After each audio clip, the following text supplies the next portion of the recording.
90.7 KPFK, Los Angeles.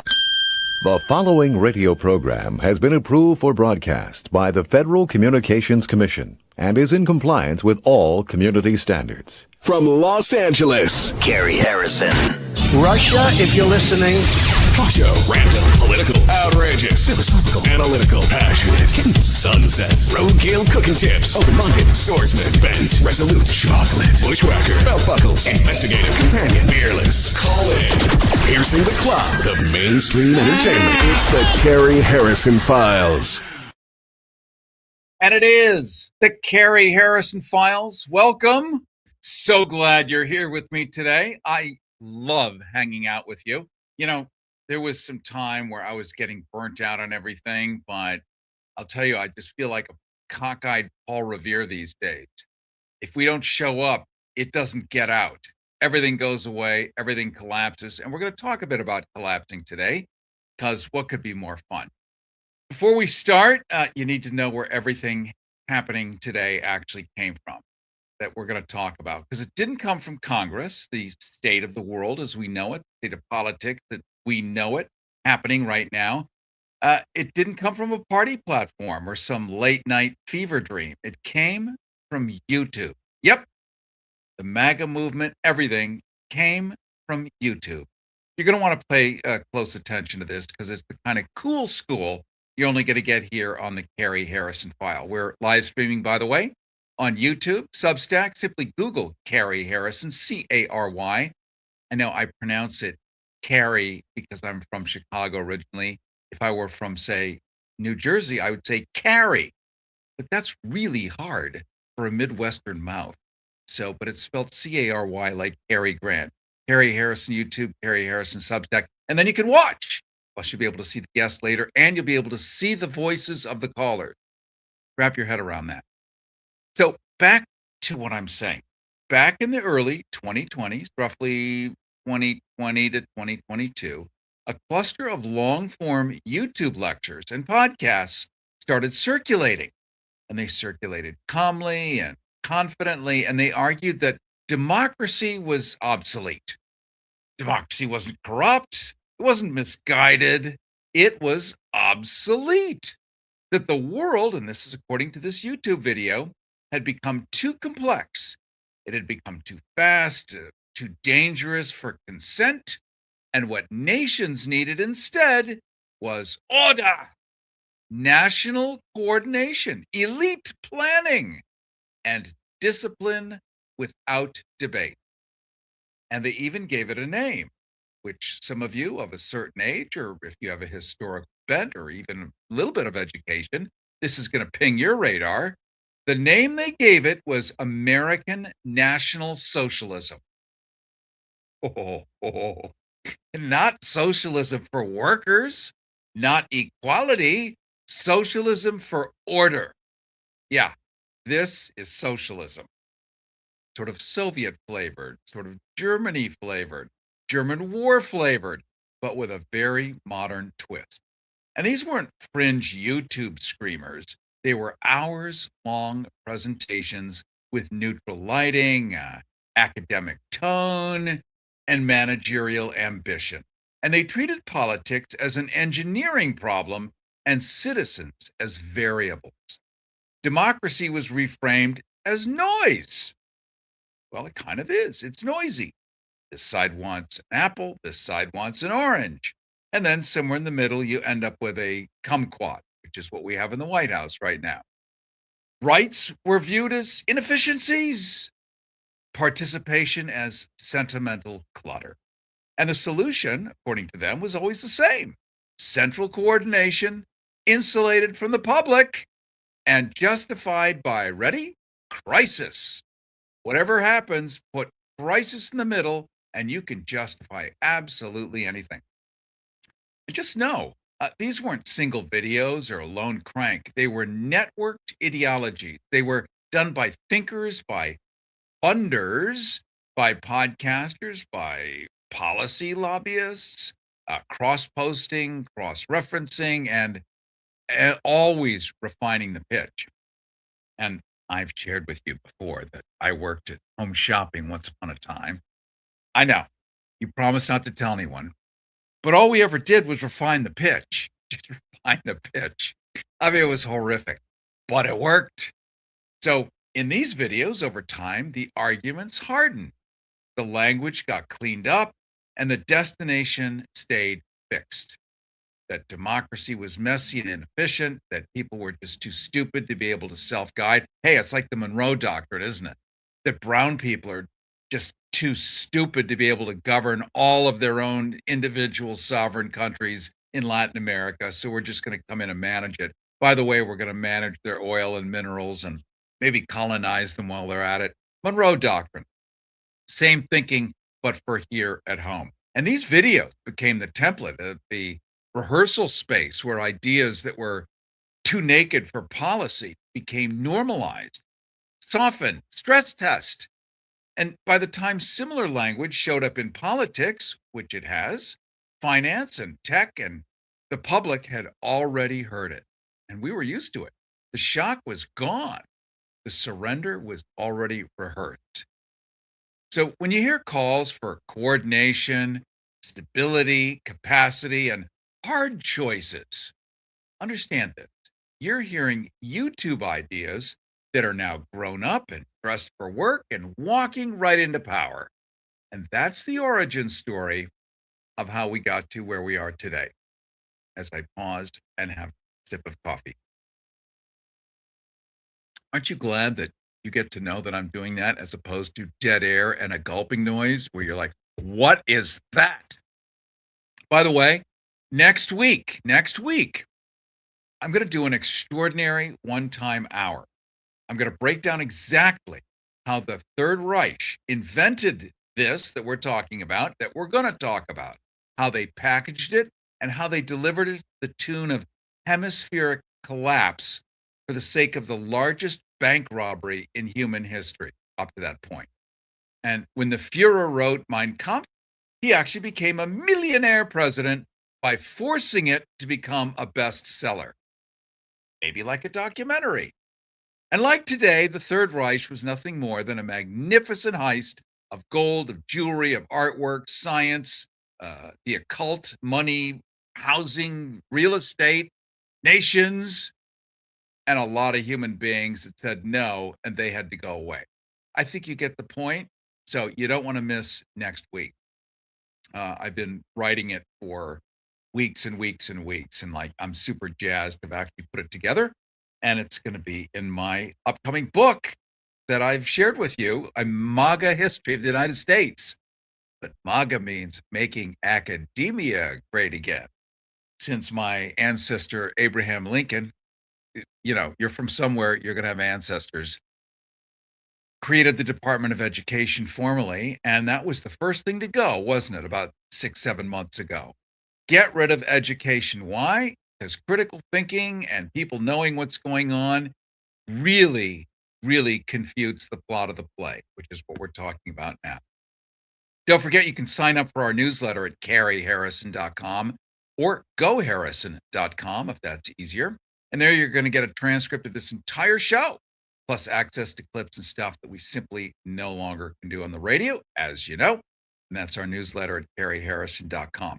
So let's begin where the wreckage is freshest and the intent is easiest to miss.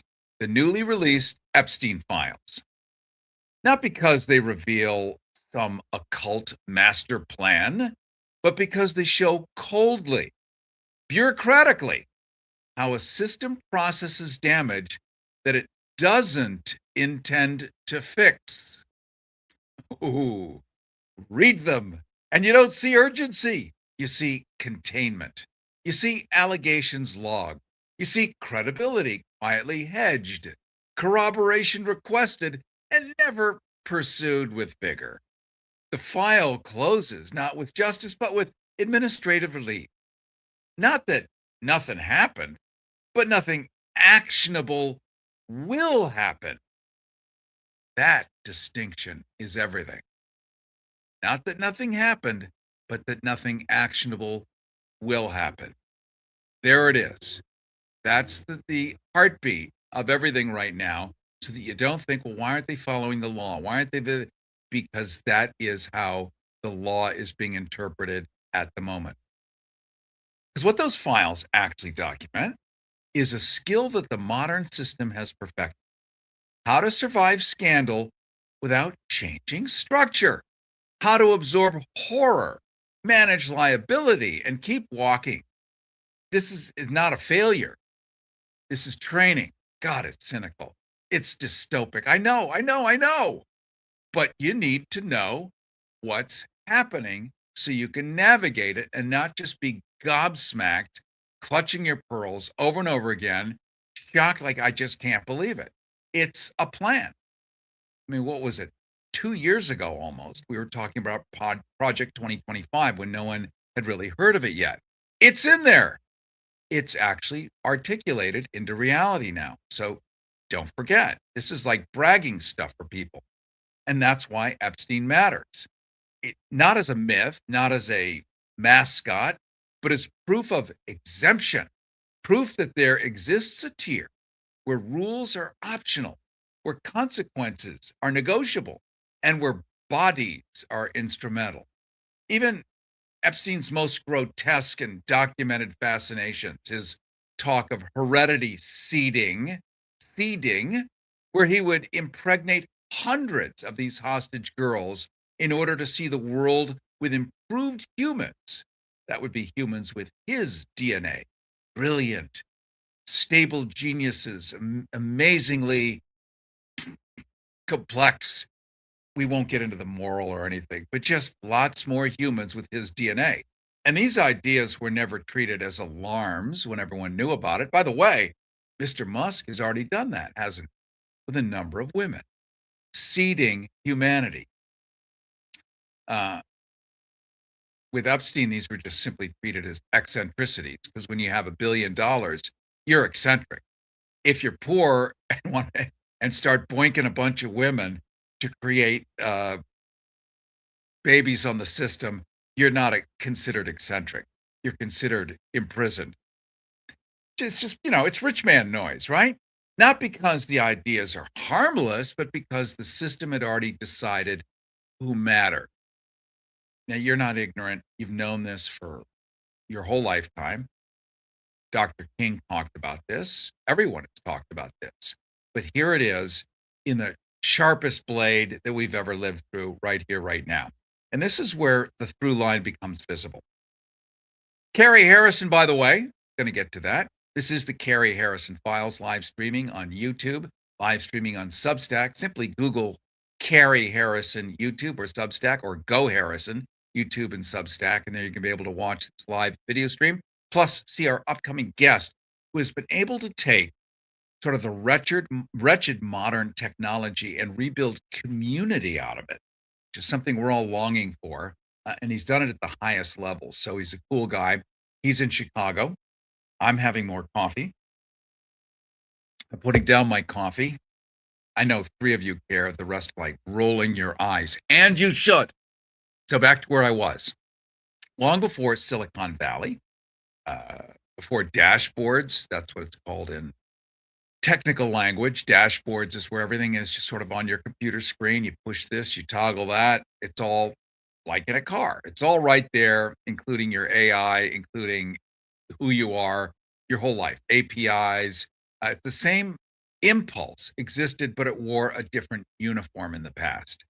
Classic German eugenics, that would be, creating Aryans by stripping away and murdering, millions of people that weren't Aryans and leaving only Aryans, and then crossbreeding what you thought were the best of the best.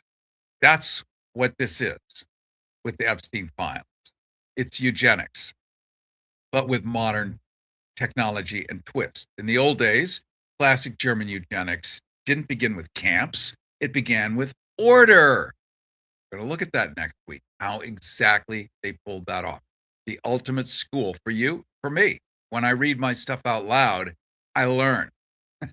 It's different. It's like somebody's telling you your own story, but it helps.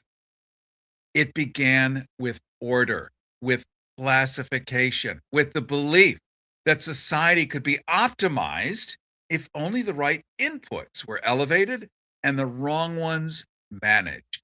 Compassion was inefficiency to the Germans. Equality was sentiment. Order above all, was virtue. We're hearing that today, aren't we? In the fake Doge thing. It's exactly the same thing, different words. And that ideology didn't die with them back then. It got modernized to now. It stopped talking about blood and started talking about data. It stopped saying purity and started saying performance. It stopped saying elimination and started saying eligibility. Same hierarchy, cleaner language. And today, it has a new and respectable name, technocracy. Same thing. Technocracy claims that politics are engineering problems, that society should be run by experts insulated from the public. Insulated from the public. And here you thought your representatives were an extension of you. And here you thought, and here you thought. And those outcomes matter more than consent. Democracy in this frame isn't immoral, it's inefficient. Democracy is too loud, it's too slow, it's fussy, it's too emotional for this complex world. And the world isn't becoming complex, it has been made complex. I want you to think back 1 year ago. Were you like sitting around with a boiling stomach full of acid in a freak out mode, maybe let's say a year and a half ago? It was more or less stable. You could guess in 1 year what you generally might be doing, might not be doing, what your finances might or might not look like. Now, 5 minutes from now, you have no idea. There is no such thing as even planning for tomorrow. All of that manufactured and delivered. So we're being told that democracy is inefficient and too loud for this complex world, a world suddenly made complex. And here's the pivot that most people miss. Technocracy doesn't want to fix democracy. It wants to outgrow it and then replace it.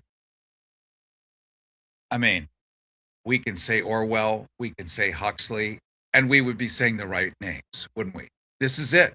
We're actually now living in it. When Orwell wrote, 1984 and 1948, he figured by 1984 it would be here. Well, it took another 40 years for technology to catch up, but here we are today. So to do that, the old system has to look irreparable. The old system of democracy, of freedom of speech, everything but the Second Amendment has to look like it cannot be repaired. It's too far gone. Everything is so out of whack. And it does feel like it, and it does look like it, but it's not. It's only declared that way. If you and I jumped on an island, 100 of us, one of us is going to start, cooking food, another one cutting hair, another one making shoes. We're going to end up with a culture, a society, with trade. And then there's always one Dick Cheney in the room or one, who in the room, and they come in and they see opportunity. And that usually blows it up. So these things are short-lived, which is why the founding daddies always demanded eternal vigilance. Like, don't fall asleep because they'll steal the rug out from under you. And here we are, rugless, a lot of us.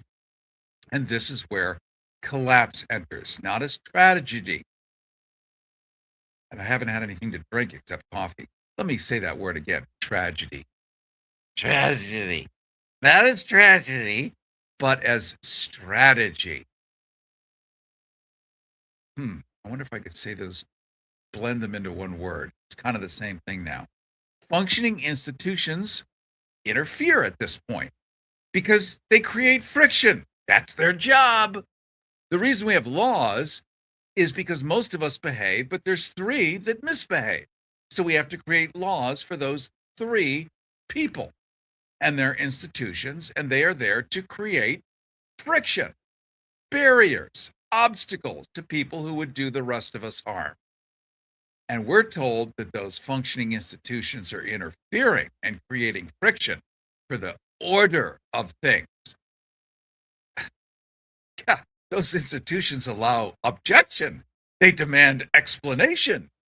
So now they are starved. They are delegitimized. They are scandalized. They are left to rot in public view. Courts lose trusts. Civil service loses capacity. Media drowns in noise. Nothing ever resolves. Everything just persists. And what people experience isn't confusion. It's fatigue. Bone deep civic exhaustion. The political equivalent of being beaten unconscious by a pillow. Exhaust the public long enough, and they're not going to ask for justice. They're not going to ask for reform. They won't even ask who's lying. They'll accept anything that promises quiet. Not peace, but quiet. The hush you get when the arguments stop because no one has the energy left to argue anymore. And this is not an accident. This is the economic precondition. Germans learned it early. The Weimar Republic didn't fall in a coup. It collapsed under procedural exhaustion. Endless elections, endless coalitions, endless crises. Democracy didn't look evil. It looked tired. And by the end, people weren't dreaming of jackboots. They were dreaming of naps. They didn't ask for dictatorship. They asked for it to stop. And that's the moment that this model waits for. Not rage, but the sigh. Now we come to the modern incubator, the place where this demolition plan was first articulated plainly, without filters, before it learned to dress for policy. And it all started on YouTube. Cary Harrison with you. This is the Cary Harrison Files, live streaming on, and it's ironic, YouTube. Well, think of it as the Wizard of Oz. Are you a good witch or are you a bad witch? We're the education witch. We're here to, you and me together, to try to leak out whatever we can and find out where it all is and just share it with each other. Just like Tommy Jefferson said. He was thrilled about this concept here. Okay. You can Google Cary Harrison YouTube or Substack to be able to watch the live video. Upcoming, we're going to be talking to a guy named Rick Hayhurst, and that's going to come up after your calls. We will be opening the phones, and he's found a way to turn a lot of this madness around in technology to use it for good and build community. You're going to want to know how to do that because we're all just drooling and chomping at the bit to find our fellows. And a lot of us have shrunk, hidden in the corners, sighing. Yeah, the rage is gone for a lot of people, sighing. And when the sighing happens is when the jackboots come in. So back to review how all this started. So you know what it looks like when you see it. Back in the early 2020s, long-form YouTube lectures and podcasts began arguing calmly, academically, that democracy was obsolete. They called it American National Socialism. Socialism for order, national coordination without voting. What are we being told right now? That voting needs to be nationalized. And you know, every state in the Constitution says the states handle the elections so that you don't have a king or a Putin that says 99% of people voted for me. There, it's done. That's why you have all the different states managing their own elections. So that doesn't happen. We're now being told they want to nationalize the vote. Then you can have Mr. Musk provide the software. We all vote electronically, and 99% of us want exactly what we don't want. But there's no way to find out, and just trust us, we're doing it for your own good. Discipline without democracy. Rights become conditional, like now. Participation is optional. Why vote at all? Order elevated above everything else. Freedom, consent, dignity. Because order, they argued in this YouTube video, was the prerequisite for survival. And you only need to survive if everything you know is being threatened. And everything you know right now, for many people, is being threatened. These videos on YouTube, they're not fringe rants, hours-long managerial rehearsals. It was the template. YouTube normalized the unthinkable. It softened surrender. It taught audiences to equate obedience with maturity. And you haven't been told this. This became later QAnon. QAnon became later MAGA. All of this was concocted by three people who were not necessarily rich, but came up with this idea of the world they wanted to live in. Our leader at the very top all became giant fans of this YouTube video, and an entire movement was made. Just like when Hitler wrote Mein Kampf, you know, he was pissed. People had a resentment. So he wrote a whole book about it. Think of it as a YouTube video of the day. And there it is. The template is built. Now, every creep, every cockroach that has actual skill sets to turn this into reality show up. And now it becomes something real. It becomes policy. Hitler didn't do anything. He didn't shoot anybody. I don't think he ever even slapped anybody, maybe even overgripped their hand. He had tea parties. That's about it. I mean, nothing. But he was the mastermind behind it. Same thing with these YouTube guys. Now it's become policy, and now they're alive, physical humans with a lot of talent executing this stuff. Executing. Interesting word, right? And the profit motive now can snap into focus. Because collapse of everything you know isn't just ideologically useful to put people in power, it's lucrative. Because during collapse, public assets devalue, regulation weakens, emergency contracts multiply, surveillance and coordination tools become necessary, and ownership consolidates quietly. I mean, how many of these late night talk shows are gone bye-bye? From Stephen Colbert to, what, all of them. Ownership consolidates quietly. The media, even the president, is now a stakeholder in CBS. Yeah. And the Kennedy Center, and looking to rename airports and freeways and Here it is. It's not a mistake. We're going to continue in just a tick. We're going to pause for a second.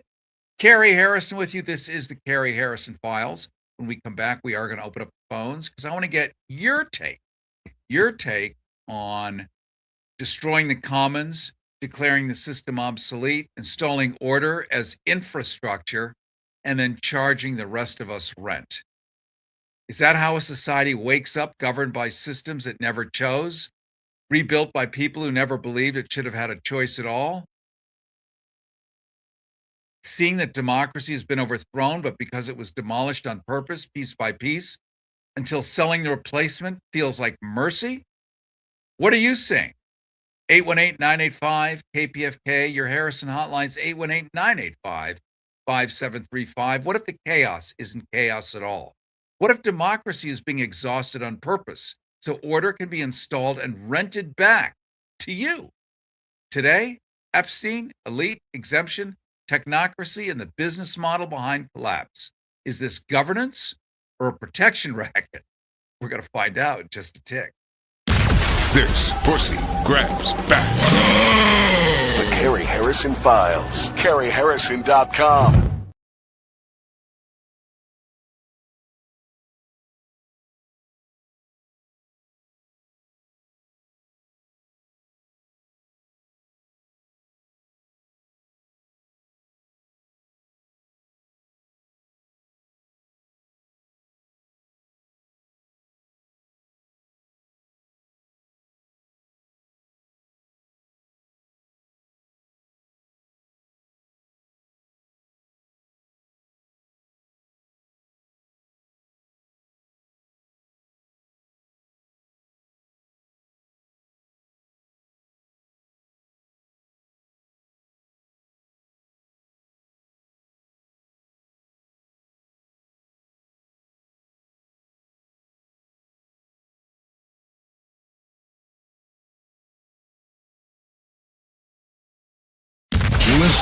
Well, it's still legal. The Cary Harrison Files. CaryHarrison.com. And it is the Cary Harrison Files, CaryHarrison.com, Cary. Live streaming right now on YouTube and Substack. Simply Google Cary Harrison, Substack or YouTube. I know we're having some connection issues in LA. Our internet is going up and down. So if you catch the video feed, it is real time, unbroken. Hopefully the audio on radio is also not skittering around, but these things happen. This is why we have redundancies, except in politics. So we're opening up the lines here. 818-985-KPFK. Those are your Harrison hotlines. 818-985-5735. We're drawing the line because it's time to stop pretending that this is incompetence. It's so easy to imagine the clown cars, buffoonery happening left and right.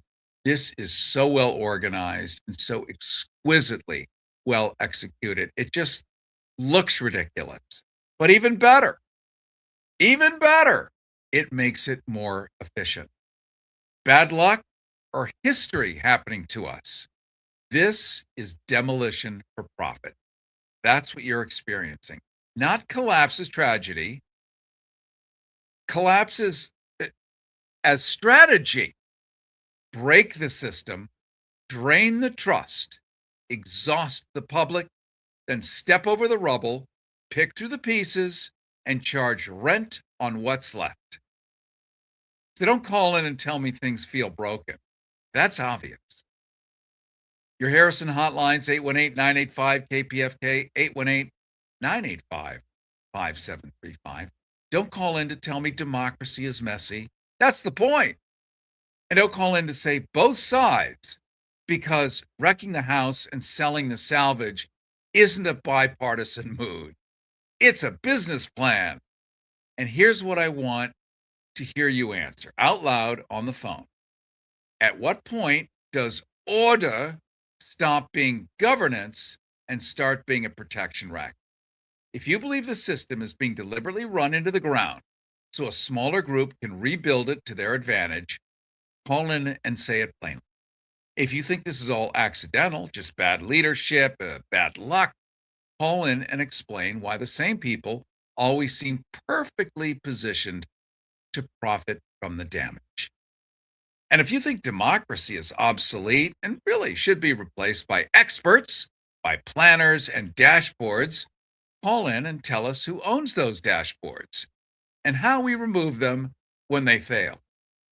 And if you still believe the noise of democracy is worth more than the quiet of managed obedience, call in and defend it, because silence is exactly what this model depends on. And this isn't an event line, it's a verdict line. Demolition for profit, yes or no? Order as mercy or order as control. Your Harrison hotlines are open, 818-985-KPFK, 818-985-5735. Pick a side, pick up the phone. Let's go to Steve from Venice. You're on the Cary Harrison Files. Welcome. Yeah, hey, thanks for being there. Couple quick things.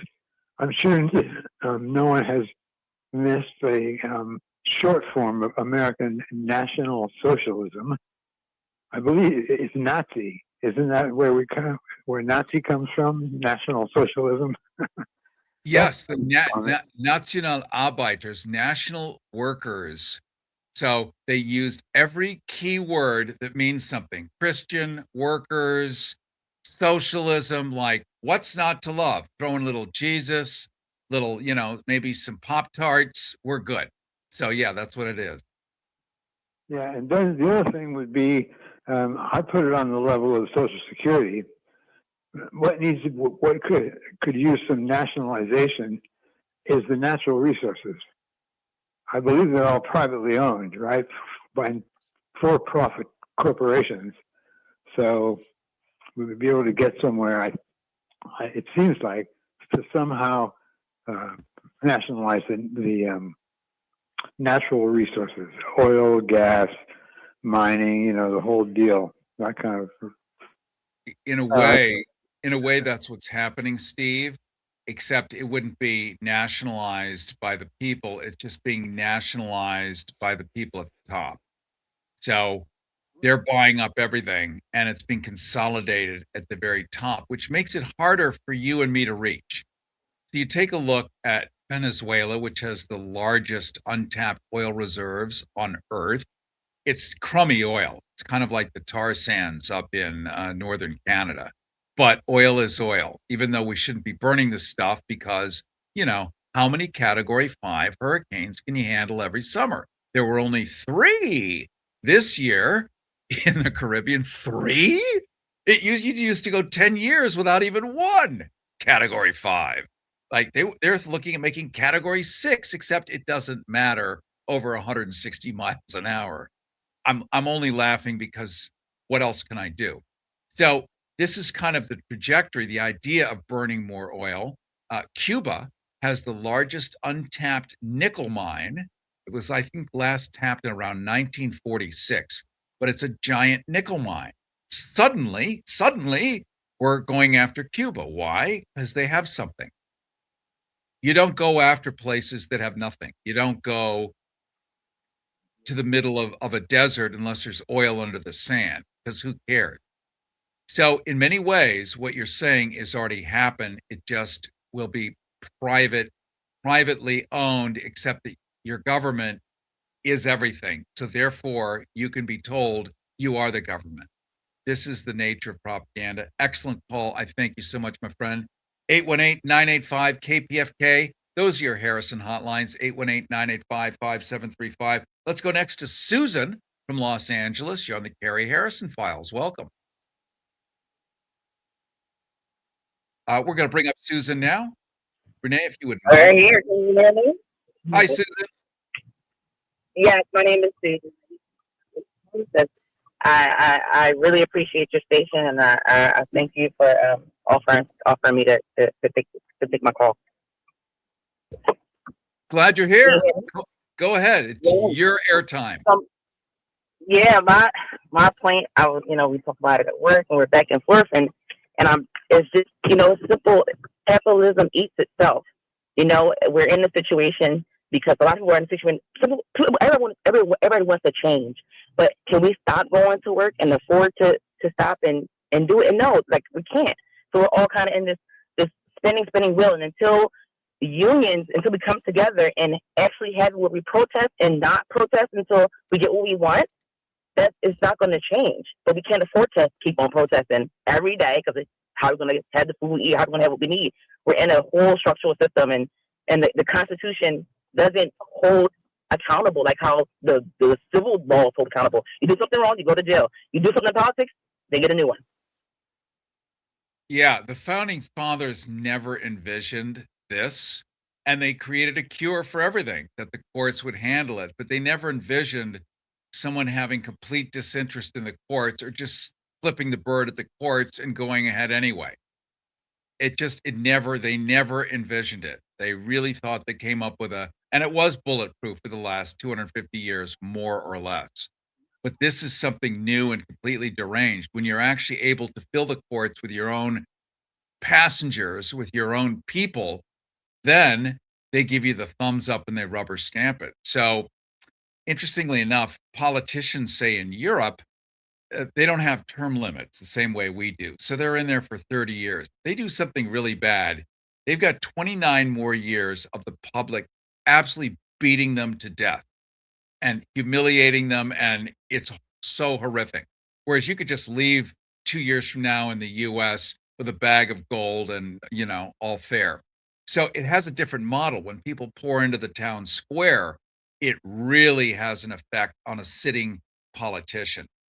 Here we've created on purpose these term limits, which we think are really a great idea, except that this is what happens. So you can put people in, you can plan them, place them like employees, and when they suck, you get a new one that's even worse. So we have a lot of rethinking to do, but I like your idea of community, because that is the solution. It always has been. When enough people don't like something, you get change. I'll give you an example. I did not mean to go on a long form rant here. but you brought something up so important, Susan. If you'll remember 10 years ago, uh, Raisin Bran, Kellogg's and Post put a bright yellow banner at the top of the box, contains no high fructose corn syrup. And the reason they did that was the public started to hear about high fructose corn syrup. Didn't know what it was, really, but just knew it was bad somehow. They didn't know that it can cause cirrhosis of the liver. It totally accelerates type 2 diabetes. I mean, it's wretched stuff. It's like sugar on steroids, and it does to the body what massive, intense amounts of sugar would do in such a concentrated form. So it's, shall we say, bigly badly for you. Yes, you don't want it. And because the public didn't know, it only took 15%, 15% of the public to like say, I don't know. And it was enough to affect the margins of these giant corporations to pull high fructose corn syrup from their Raisin Bran, from their cereals. So the good news is it does not take 51%. This is not a math equation. It takes only 15% to change everything. And because most people don't even vote, there cannot be change.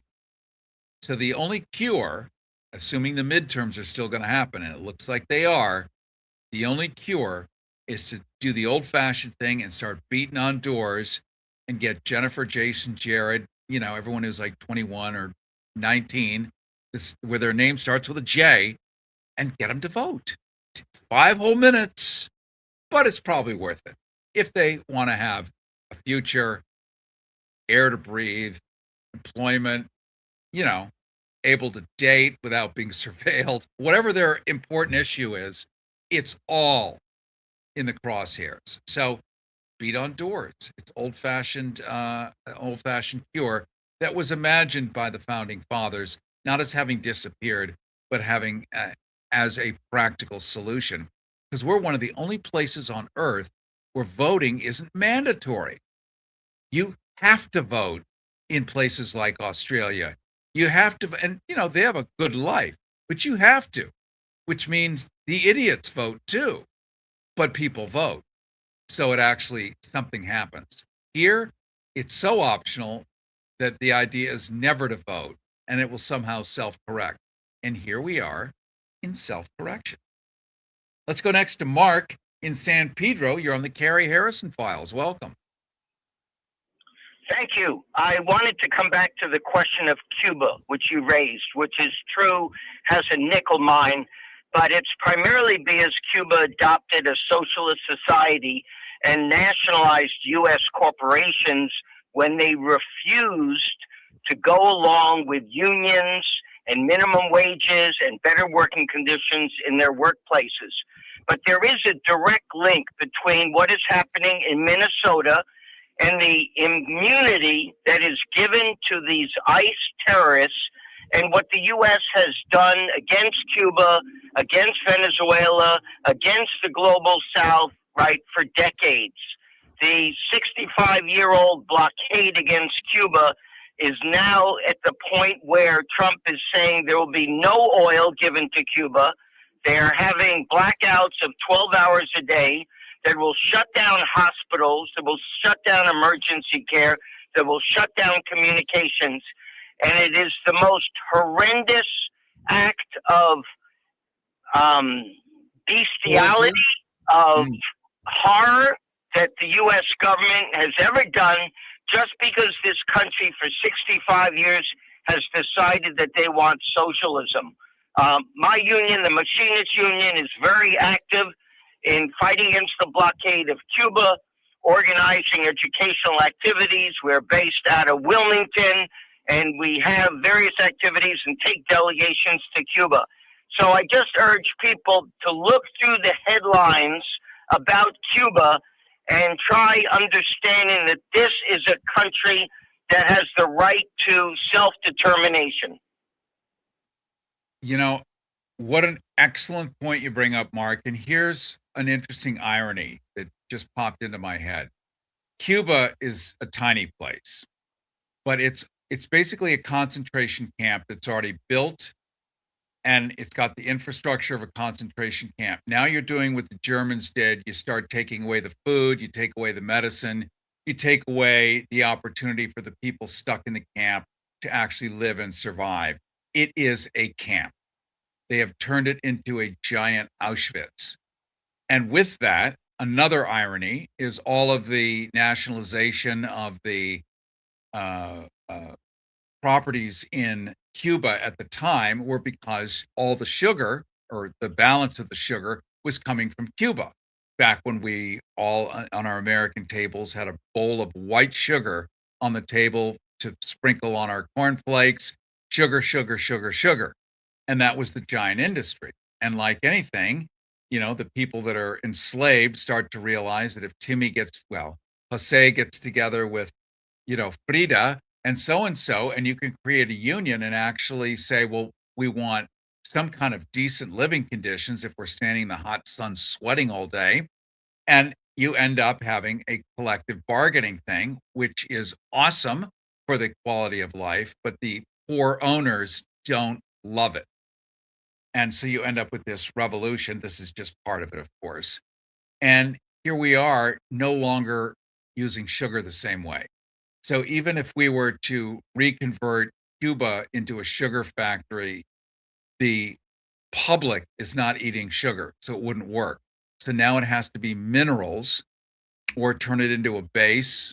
Who's to say? But they know, and it's part of the plan, and again, published in Project 2025. In just a few minutes, we're going to go to Rick Hayhurst, who has found a way to take modern technology and all of this stuff we're talking about and convert it into high-level community using business leaders who are woke. Yeah, thousands of them. You don't know about them because it ain't on CNN, but they're out there, and he's found a way to put them all together, and we're going to kind of get a gist of how to reconnect with people. Let's go to a doctor from downtown LA here on the Cary Harrison Files. Welcome. Whoa, good morning, Cary. Good to be here. I'd like to make 3 quick points on that. First of all, you're on the money about sugar. In fact, I know there's considerable research that shows that cancer literally lives on sugar.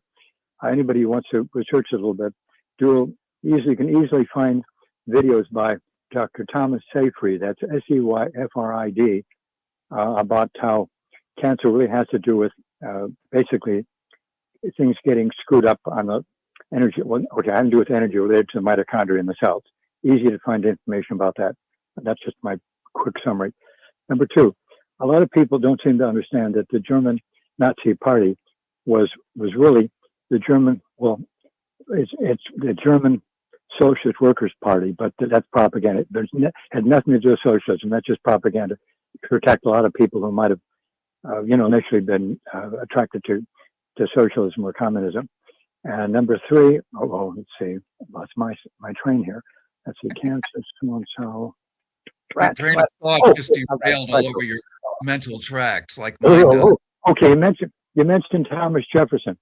For many years, he was a favorite of mine, notwithstanding, the problem with Nancy Hemings, But over the recent years, I've come to see that there's quite a bit of evidence that Thomas Paine was the real author of the Declaration of Independence. Yeah. He wrote the initial document, which is much longer, and then Adams and particularly Jefferson changed a little bit, shortened and threw out things like a part condemning slavery. Oops, wait a minute, put that back in there.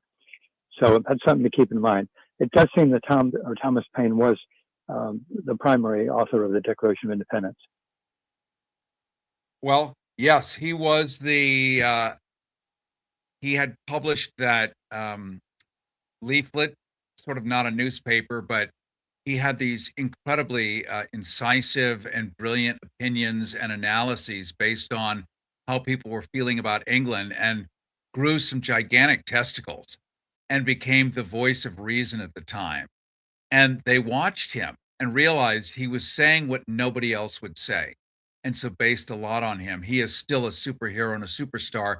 We're not taught much about him in school, but I'm glad you bring him up because what a reminder. People can just look him up and start to like bask like happy tea bags in the tea of how this guy thought and acted. So he's a great role model, and I really appreciate your call, my friend. Thank you so much. He the doctor is right. I'm not a doctor, but to my understanding, I've done a fair amount of research also on sugar and cancer, and it thrives on it. So you'll find that if you are being treated for various different cancers, you're asked to cut the sugar entirely. And while many patients are not necessarily interested in the medical side of the why, like take 2 aspirin, okay, as opposed to what are the aspirin doing? Why am I taking them? What's the plot of the play? Not everyone cares about that, but people who do, you find out cause and effect. So minimizing your sugar not only helps your waistline, helps your blood sugar, helps your organs, but also does not invite cells to replicate at the speed of light, which is basically what cancer is as well. So a balanced diet, Mediterranean, something like that anyway. We're going to take a little jump here. I talked earlier about people that have found ways, workarounds in the problem we have of all being separated and feeling alone. And I want to acknowledge a guy who I knew a bunch of years ago in Chicago and has fallen back in my life because he's done something really powerful. He's a senior leader with Provisors, which focuses on building trusted communities during uncertain and often fractured times. He's brought together high-level professionals with an emphasis on mindfulness, on service, and responsibility before self-promotion. He's known for his steady leadership and discretion. This guy, Rick Hayhurst, helps cultivate environments where experienced advisors support one another, not just to do better business, but to act with intention, with integrity. Imagine in 2026, integrity, usefulness, recognizing that real networking, especially now, is about showing up for others and strengthening the fabric that holds professional communities together. We're not all dissolving, but we got to have a higher purpose. And I want to welcome you, Rick Hayhurst, to the Cary Harrison Files. Thank you so much for having me. It's such a pleasure to be here. Well, a pleasure having you. And as you just heard from what I claimed was what you're doing, it's true, isn't it? And why? You know, it is true, and it's the why is so simple. It's always about just giving back. How do we give back to community? How do we create leaders who are always thinking about that go-giver mentality? How do we create community? How do we give back to community? How do we support each other? We can be very isolated as business owners, not sure where to go, not sure where to belong, not sure how to plug in. Providers is a great place to do that. So, what I really like is that we're all purposely being fractured, we're being worn out, we're being tired out, and meanwhile, these giant shifts are changing. Things are being deregulated at the speed of light. The reason you regulate them is because while most people behave, a couple don't. So you have to come up with structures that keep people from stealing everything under you. Um, in businesses right now where nobody can even say in 1 month what it's going to look like. Is there going to be a tariff? Is there going to be this? Is there going to be that? You're dealing with fellows who are also in a state of endless freak out. And instead of just selling everything out, you guys are staying the course and reminding each other what the whole point is. And this is cool because without it, we all give up. And then they, whoever they are, take over everything. Yes, that is exactly what's happening. There's so many changes in the business environment, and people aren't sure where to turn. There's all of these tools, these new tools. There's tariffs, there's regulation, there's no regulation. People are just uncertain about how to navigate this changing landscape. So, I always think we should just dial into what's happening, dial into what's recent, get into the new tools, see what's happening, see how it can support you. In my world, we think about how do we automate that? How do we implement automations? How do we use the recent tools, AI tools, to keep ourselves on track? So it's very important to just get clear about what's happening, surround yourself with smart people, good people, supportive people, and then also what are the tools that support you in making sure that your world aligns with the things that you want to accomplish. So in that to that end, and this is what's cool, is one of the things that you've done that was interesting to me is you've taken AI, which terrifies most people because it is the ultimate big brother, and it is being weaponized in gigantic ways, whether it's Palantir or any other permutation, giant government contracts, Mr. Musk basically owning all the satellite systems, merging his AI with SpaceX to create a universe of floating surveillance satellites around the planet.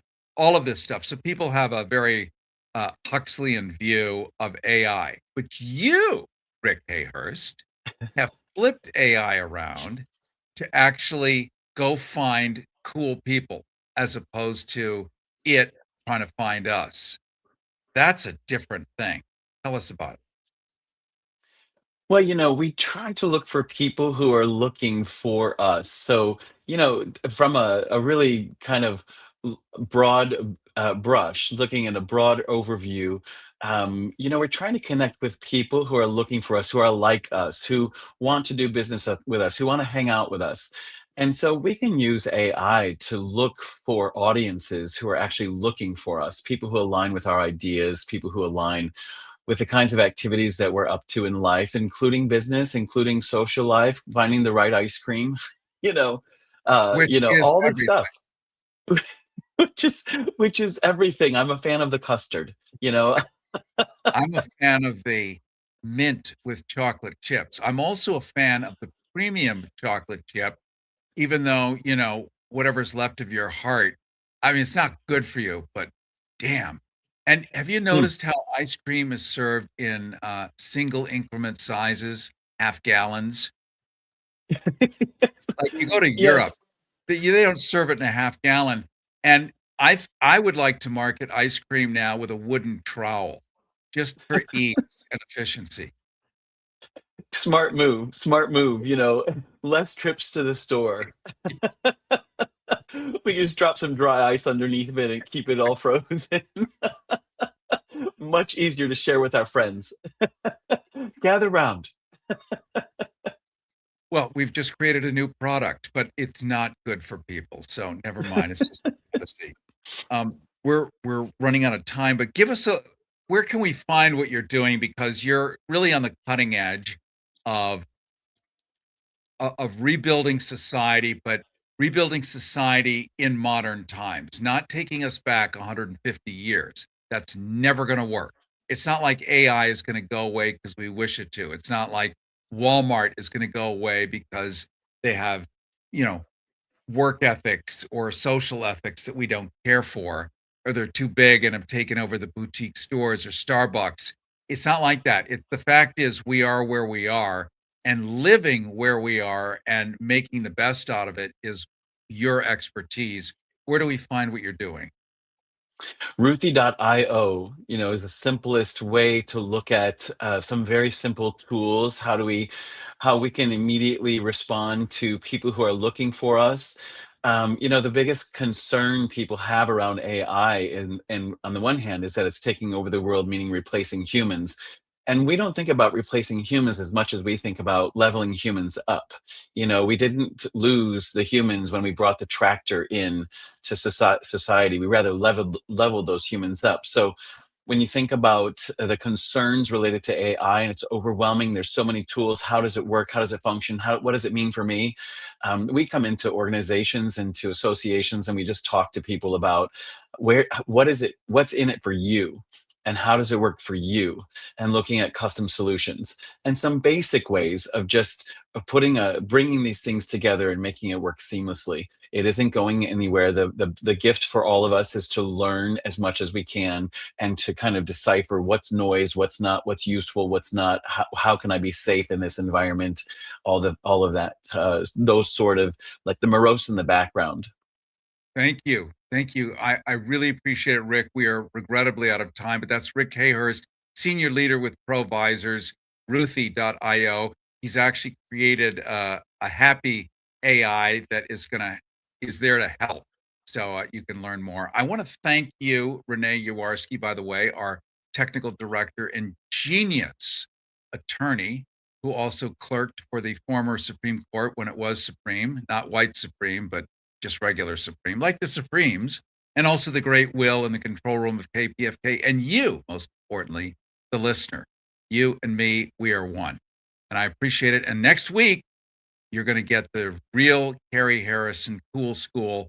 We're going to break down how the Nazis pulled it all off. Wow. It's going to be good, clean fun, and I look forward to seeing you then.